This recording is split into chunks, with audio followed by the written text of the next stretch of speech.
Përshëndetje të nderuar shikues, ky është edicioni informativ në ekranin e News 24. Le të njihemi fillimisht së bashku me titujt kryesor.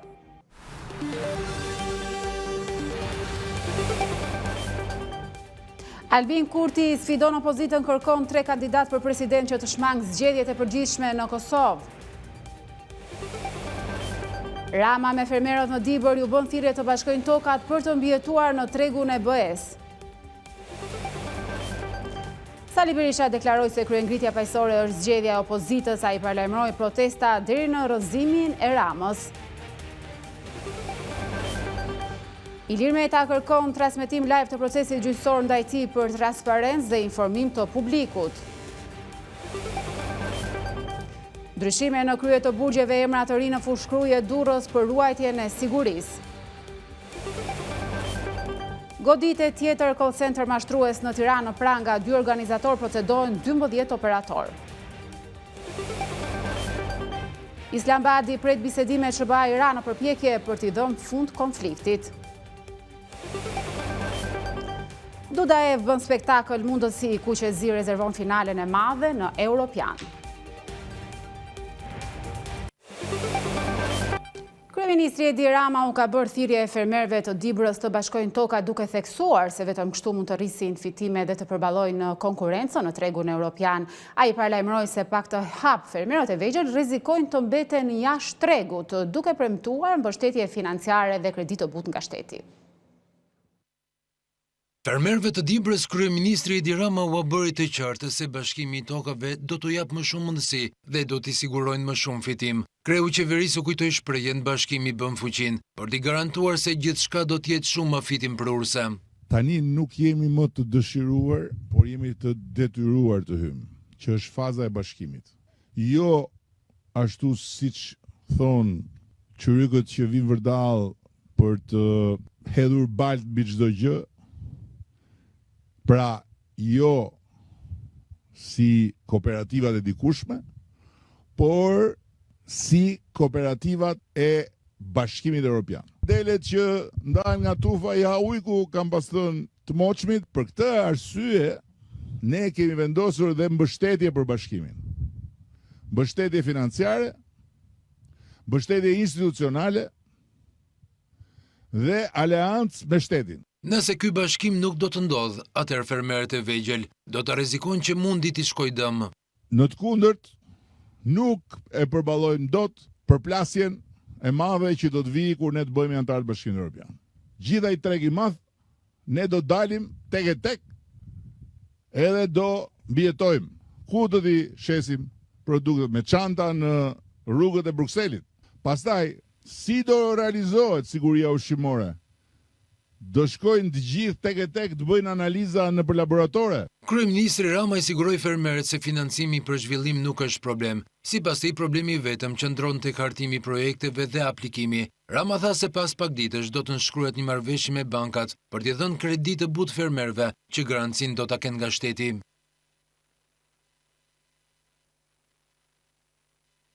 Sali Berisha ka deklaruar se kryengritja paqësore është zgjedhja e Partisë Demokratike në bashkëbisedim me qytetarët. Kryedemokrati theksoi se protestat do të vazhdojnë deri në rrëzimin e Edi Ramës. Nuk na dikton njeri ne dhe nuk na ka diktuar taktikën tonë. Kryengritja paqësore është zgjedhja jonë, me besim në plot se kjo është më e mira. Vija e kuqe jonë është protesta gjerë në rrëzimin e Edi Ramës. E lodhshme, raskapitse, e mundimshme, por ne këtë kemi zgjedhur.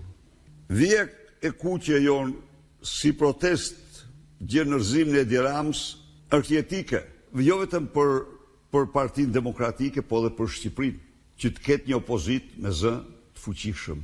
Ata që mërzitën Kris nga protesta e Partisë Demokratike gabojnë, në qoftë se janë kundërshtar të regjimit. Gabojnë shumë. Protesta e Partisë Demokratike është zëri atyre qytetarëve që guxojnë të dalin në rrugë.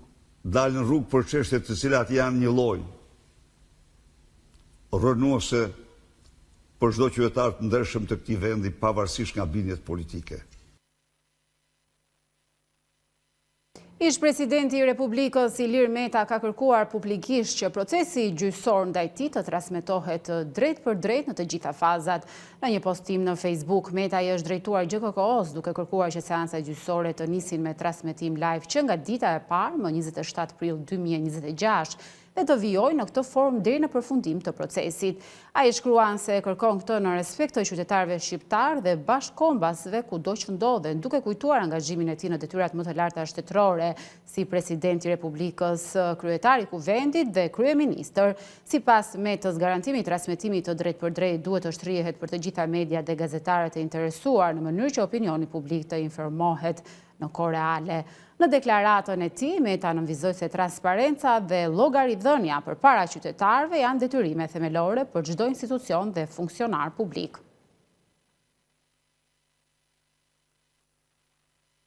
Deputetja Jorida Tabaku ka denoncuar marrjen e një prone në Babru nga kompania Kajo. Sipas Tabakut, Kajo ka zaptuar pronën e familjes Dervishi pa e kompensuar atë.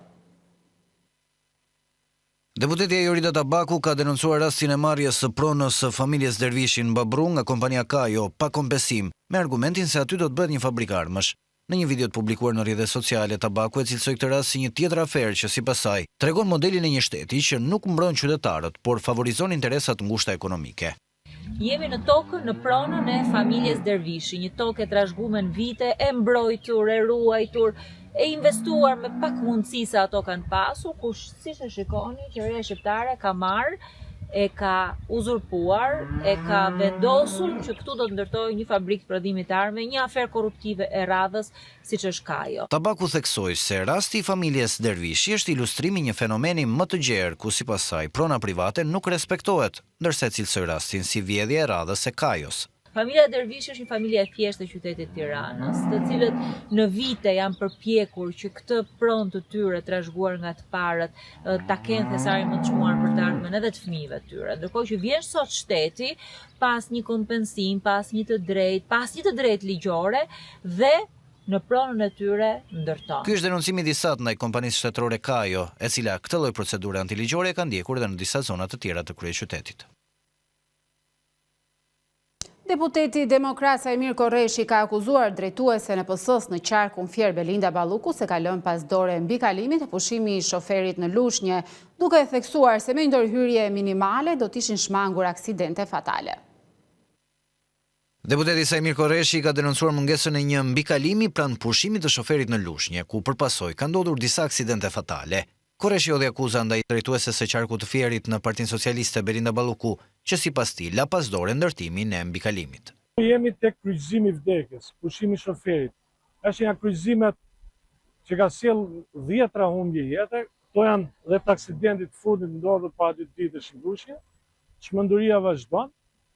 Tu para disa kohësh, me që kemi dhe ish ministër Balluku kishim të deleguar, por zgjidhja e fundit që i dha shoqja Balluku para ca kohësh ishte mbyllja e këtij aksi me kolona, për të cilën i gjithë fshati u çua. Sipas Korreshit, përfundimi i këtij projekti kërkon një ndërhyrje minimale infrastrukturore, duke përfunduar ndërtimin e rrugëve lidhëse në të dyja krahat, me gjatësi rreth 200 metra secila. Nuk ka investim as vetëm për të bërë një rrugë asfaltimi 200 metra nga secili krah, dhe ajo rrugë vdekje të shpëtojë një herë mirë banorët, të japi oksigjen kësaj zone, po dhe të lirojë qarkullimin e sezonit behari. Deputeti i bën thirrje autoriteteve që të ndërhyjnë sa më shpejt, duke theksuar se zgjidhja është konkrete dhe me kosto të ulta. Ndërkohë, banorët dhe drejtuesit e mjeteve presin prej vitesh një përgjigje për një problem që vazhdon të marrë jetë njerëzish. Drejtoria e përgjithshme e burgjeve njofton ndryshime në drejtimin e disa institucioneve të sigurisë në vend me fokus forcimin e sigurisë dhe përmirësimin e menaxhimit. Emërime të reja janë bërë në burgjet e Fushkrujës dhe Durrësit, duke synuar rritjen e përgjegjshmërisë dhe standardeve në këto institucione.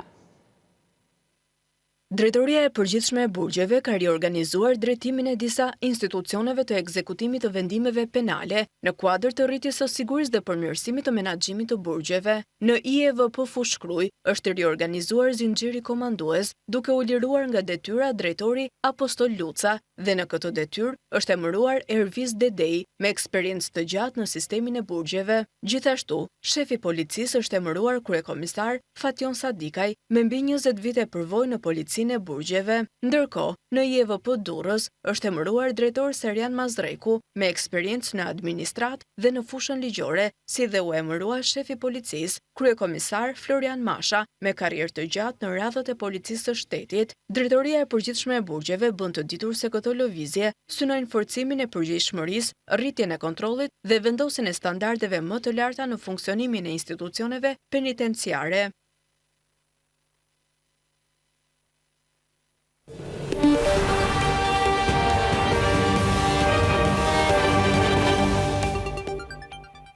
Policia e Tiranës ka goditur një tjetër rast mashtrimi përmes aktivitetit të një call center i pre, të cilit ishin shtetas të huaj, të cilët bindeshin të investonin në bursa fiktive.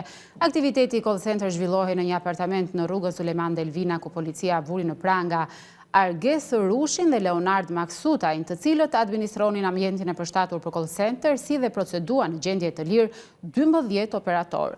Nga hetimet rezultoi se apartamenti ishte marrë me qira nga Arges Rushi dhe administronte në bashkëpunim me 26 vjeçarin Leonard Maksutaj. Gjithashtu, policia sekuestroi 19 njësi kompjuterike, 2 aparate celulare dhe një DVR, ndërsa në bashkëpunim me Prokurorinë e Tiranës vijojnë hetimet për dokumentimin e plot ligjor të kësaj veprimtarie të palishme.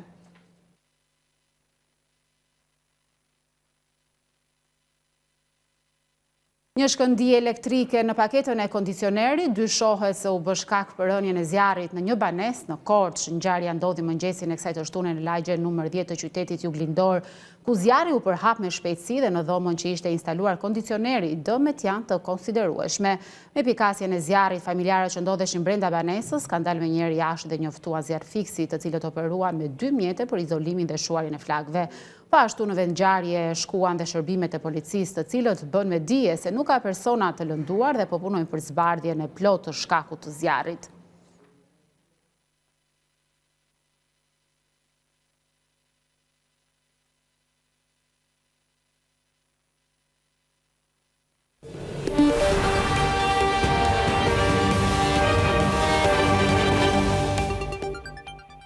Dhjetra banor të njësisë administrative e Cakran kanë dalë në protestë kundër zhvendosjes së disa shërbimeve drejt Levanit, duke e cilësuar vendimin të padrejtë dhe të dëmshëm. Ata shprehen se distanca dhe mungesa e aksesit në shërbimet online u vështirësojnë ndjeshëm marrjen e shërbimeve bazë, sidomos të vonë-shuarve. Dhjetra banor të njësisë administrative Cakran u mblodhën në protestë për të kundërshtuar vendimin e qeverisë që ka zhvendosur disa shërbime drejt njësisë së Levanit. Ky vendim ju shkakton qytetarëve vështirësi në jetën e përditshme, sidomos të moshuarve, të cilët e kanë të pamundur të udhëtojnë rreth 27 kilometra për të marrë shërbimet bazë. Sipas banorëve të Cakranit, një pjesë e madhe nuk kanë as mundësi dhe as njohuri për të përdorur shërbimet online të ofruar nga e-Albania. Qeveria duhet i shërbej popullit me zyrat administrative sa më afër dhe jo t'i largoj. Kërkojmë në emër të popullit që t'i shërbehet këtij komuniteti, pasi forca aktive është larguar dhe pjesa më e madhe janë pleq dhe pensionista. Pra, ne nuk u shërbejmë, por i torturojmë. Po iku gjendja civile, iku njësia administrative. Avash do iki spitalit, ikin e shkollat, pasaj qa i bjerë të neve, ngelemi ne si fshatrat e humur. Njësia Cakran përbëhet nga 13 fshatra me rreth 17.000 banor, ndaj qytetarët e konsiderojnë të pajustifikuar bashkimin e shërbimeve me Levanin, duke kërkuar rishikimin e menjëhershëm të vendimit. Cakran i sot përbëhet për 17.000 banorësh. I ka të gjitha kriteret e një bashkie. Është një zonë e populluar dhe është fatkeqësi e madhe që këta 17.000 banorë transferohen dhe shkojnë në Levan, për një certifikat. Ku në Levan do të jenë 2 punues gjendje civile. Letëri njëri në Cakran, letëri njëri në Levan. Po që se qeveria nuk ka lek për të punësuar. Unë jam 84 vjeç dhe të bëhet kjo sot pse u do qefi dikujt për të zvogëluar njësit se e kanë më lehtë ata zotrinjët, se sa më pak të ketë, aq më të majmë ben ata zotrinjët. Banorët paralajmërojnë se do të vijnë në reagimet e tyre nëse institucionet nuk marrin masa për të adresuar këtë problem.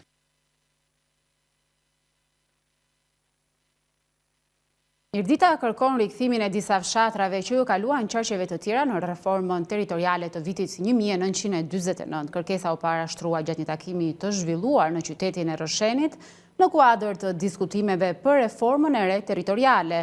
Kryebashkiaku Mëlyshi kërkon kthimin e kufive etnik pasi modeli i sotëm administrativ ka sjellë shpopullim të zonës dhe rënje ekonomike. Në qytetin e Rrëshenit u organizua një tryez për reformën territoriale ku përfaqësuesve të Komisionit Parlamentar të Reformës Territoriale ju propozua që Mirditës të rikthehen disa zona që ju kaluan qarqeve të tjera gjatë periudhës së komunizmit. Harta territoriale të kthehet në njësitë ose në hartën që ka qenë etnografikisht e Mirditës. Në vitin 1949 Mirdita u nda gati për gjysmë. Një pjesë e territorëve të Mirditës i kaluan disa rretheve, siç janë Puka, Lezha, Mati, Kuksi, Dibra. Do vazhdojmë takimet të tjera, të cilat do të jenë në këto njësi vendore, të cilat janë të shkëputura sot nga Mirdita, për të dëgjuar opinionin e mirditorëve në ato zona. I peshk video qezës së Rrëshenit, Dom Gjergj Meta dhe ish ministri i Brendshëm Sander Leshaj kërkuan rikthimin e kufive etnik pasi modeli i sotëm administrativ ka sjellë shpopullim të zonës dhe rënje ekonomike. Jam nga të paktit që i bi bashkë Mirditës, meqense kanë me vetëm 13.600 banorë. Unë këtë mund ta bëj shumë mirë, në qoftë se kjo ekspertizë imja ju i shërben komunitetit, i shërben bashkësisë, i shërben ekspertëve, unë e jap me shumë dëshirë. Besojmë se ky konsensus politik që ekziston në Shqipëri ta mundsoj që Mirdita të rikthehet në ato kufi që ka pasur historikisht. Dhe jo as për nostalgji, por për fuqi të re. Të pranishmit e konsideruan dështim ndarjen administrative të vitit 2015, pasi sipas tyre ka sjellë mungesë shërbimesh dhe shpopullim masiv të zonës. Në fshatin Shkopet që ndodhet buzaksit nacional Skuraj Burrel jetojnë vetëm 3 familje. Fshati që dikur numëronte 300 banor sot është braktisur totalisht për shkak të mungesës së vendeve të punës.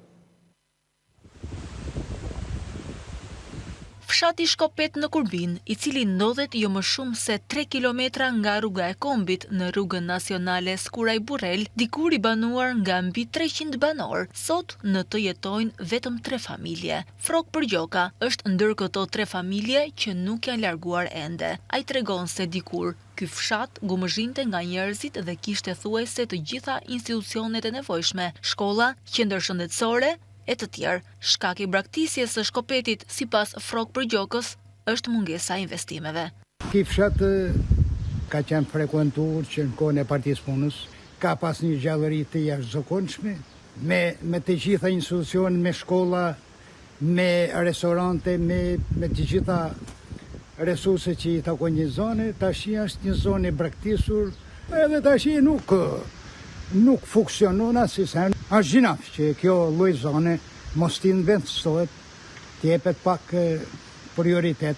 Dikur shkolla e këtij fshati kishte rreth 160 nxënës, ndërsa sot ka mbetur vetëm si godin, pasi të rinjt janë larguar për një jetesë më të mirë. Froku nuk e ka humbur ende shpresën se një ditë fshatit do t'i rikthehet gjallëria e dikurshme.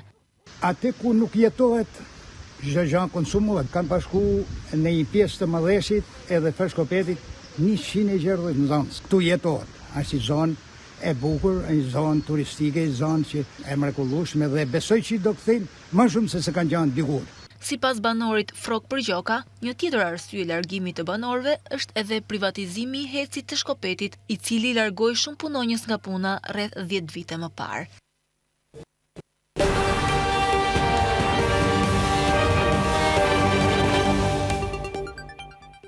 Do të njehemi me zhvillimet kryesore nga bota. Islamabadi po përgatitet për atë që shpreson të jetë raundi i fundit i bisedimeve midis SBA-s dhe Iranit për t'i dhënë fund luftimeve. Ministri i jashtëm mbërriti në Pakistan ndonë se Teherani ka përjashtuar çdo negociatë drejt për drejt me SBA-n. Drejt Pakistanit u nis dhe delegacioni amerikan ku bën pjesë Witkoff dhe Kashner, ndërsa nën presidenti Vance është në gatishmëri për t'u bashkuar takimit. Islamabadi po përgatitet për atë që shpreson të jetë raundi i fundit i bisedimeve midis SBA-s dhe Iranit me të dërguarit të SBA-s që pritet të udhëtojnë në Pakistan, por Irani ka përjashtuar negociatat e drejtpërdrejta me përfaqësuesit e Washingtonit. Ministri i jashtëm i Iranit Abbas Araghchi mbërriti në Pakistan, por një zyrtar iranian thotë se nuk ka plane për një takim të drejtpërdrejt midis SBA-s dhe Iranit. Shtëpia e Bardhë njoftoi se i dërguari special i SBA-s Steve Witkoff dhe ëndri i presidentit Trump Jared Kushner do të shkojnë në Pakistan për bisedime me Iranin të shtunën, ndërsa zëvendës presidenti J.D. Vance është në gatishmëri për t'u bashkuar bisedimeve. Të premten presidenti Trump tha se Irani po bënte një ofertë edhe do të duhet ta shohim, por ai ende nuk e dinte se çfarë përmbante ajo. Ndërkohë Irani ka rinisur disa fluturime komerciale nga aeroporti ndërkombëtar i Teheranit për herë të parë që nga fillimi i konfliktit. Media iraniane raportoi se fluturime nga aeroporti Imam Khomeini u nisën sot për në Stamboll të Turqisë, Muscat të Omanit dhe Medina të Arabisë Saudite. Irani rihapi pjesërisht hapësirën e tij ajrore në fillim të këtij muaji mes një armëpushimi me SBA-n.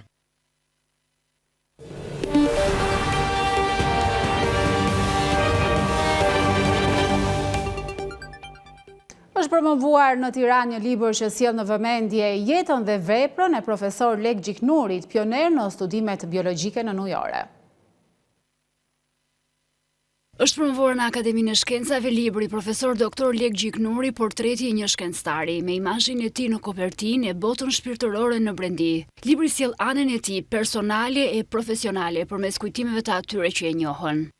Jeta profesionale nëse artikulohet me përkushtim, me pasion, gjithmonë arrim të mbjetoj njeriu dhe pikërisht këtë lloj nuance unë jam përpjekur që ta përcjell në këtë vepër e cila ilustron jo vetëm profesor Lek Gjiknurin, po edhe rënjët e familjes së tij. Profesor Lek Gjiknuri njihet si akademiku që integroi çështjet natyrore në mesin e diskutimeve publike në një kohë të vështirë tranzicioni, siç ishte fillimi i viteve 90.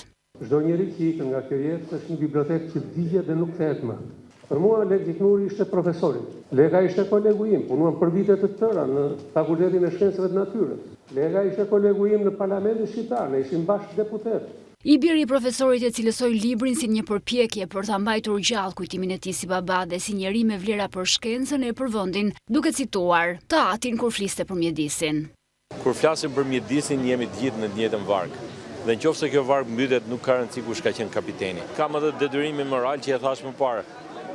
Prindrit nuk ta lënë vetëm një emër, ata na kanë shtruar një rrugë. Dhe i mat ma ka shtruar një rrugë që mua më takon ta ndjek deri në fund. Profesor doktor Lek Gjiknuri ishte pioneri në studimet biologjike në Nujore, veçanërisht në studimin e faunës detare. Në punën e tij ai mblodhi të dhënat e para rreth biologjisë detare të habitateve natyrore më interesante në Shqipëri.